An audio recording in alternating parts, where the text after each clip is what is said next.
जय हिंद। देखते हैं हम लोग इराक का निर्माण कैसे होता है और कैसे वहां अमेरिका ही सद्दाम हुसैन को लाता है और फिर वही अमेरिका सद्दाम हुसैन को फांसी लगवा देता है। और क्यों सद्दाम हुसैन की एक सनक और एक क्रूर शासक बनने की जिद ने तीन तीन खाड़ी युद्ध करा दिया। खाड़ी युद्ध किसे कहते हैं और ये कब कब कैसे कैसे हुआ और कैसे इराक से कई टन सोना अमेरिका लेके चला गया। तो देखिए, इसके लिए हम लोग को बहुत पहले जाना पड़ेगा। लगभग 100 साल के इतिहास को हम देखते हैं कि इस मिडिल ईस्ट और ये यूरोप के बीच में उस्मानिया सल्तनत का हुकूमत था, जिसे हम ऑटोमन साम्राज्य कहते हैं। ये मुस्लिम शासक थे, ये यूरोप तक कब्जा कर लिए थे और यहाँ स्पेन तक जाने वाले थे यहाँ पर। और ये इतना तेजी से बढ़ रहे थे कि यूरोप के लोगों ने कहा कि भैया भागो, कोई नया जगह खोजो। इसी सब सिलसिले में वास्को डिगामा, कोलंबस, ये सब खोजने के लिए निकला कि भैया इस सिधाने तक चले आए सब। लेकिन बाद में इनका पतन हो जाता है और प्रथम विश्व युद्ध के समय इन लोग का बहुत बुरा हाल हो जाता है। फर्स्ट वर्ल्ड वॉर के समय 1914 से 1918 के बीच ये ऑटोमन साम्राज्य बिखर जाता है, जिसका हेडक्वार्टर तुर्की रहता है, तो जिसे हम कहते हैं तुर्की का विभाजन। अब ये जिला कोई और ले गया, ये देश कोई और ले गया, कहीं स्वतंत्र देश बना, कहीं मिस्र बना, कहीं सीरिया बना, कहीं लेबनान हुआ, और यही हाल हो गया। इस दिल के टुकड़े हजार हुए, कोई यहां गिरा कोई वहां गिरा।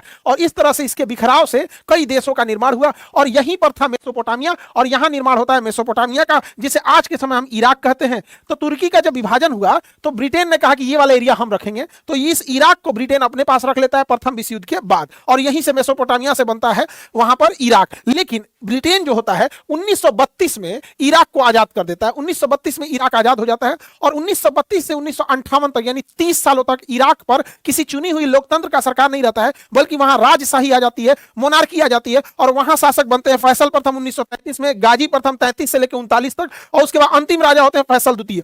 ये 19